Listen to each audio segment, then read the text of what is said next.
afternoon, good evening, everyone. I am Tiffany Moore Russell, your Orange County Clerk of Court.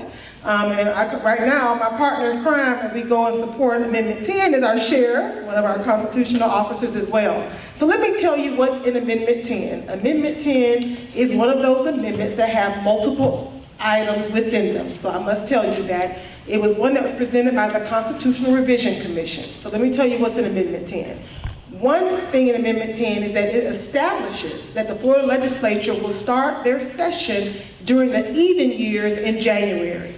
Right now, they've been doing that, but this actually solidifies it and puts it in the Constitution, so no matter who's the president of the Senate or who's the Speaker of the House, this is what's going to happen in Florida if it should pass. So that's what's in Amendment 10. The second area of Amendment 10 is it creates a Florida Veterans Affairs division. Okay? Some people may say we already have a Veterans Affairs. This actually makes it a division within the Constitution that must be funded by our legislature and protects the over 1 million veterans in the state of Florida, if this should pass. The other element creates a domestic terrorism unit of the fdle.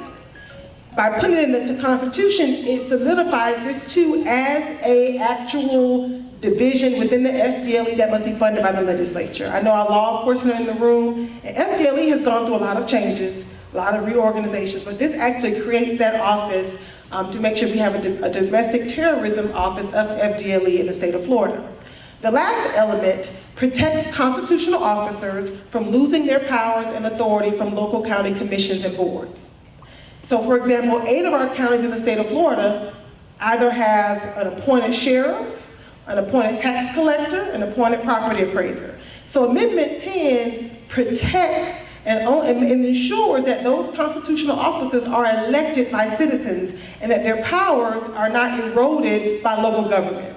So let me give you an example. Right now in Seminole County, there is a lawsuit between the clerk of court and the county commissioners about his authority to be the investor for the county. So all of our duties are outlined in the Florida Constitution. So if this should pass, it protects us to make sure that our duties will not be eroded. Term limits, changing our status to appointed versus elected cannot happen if this should pass in the state of Florida. And so I will now, so that's what's in Amendment 10. It's no secret. I've been very vocal, even locally in Orange County, to protect those positions of our constitutional officers.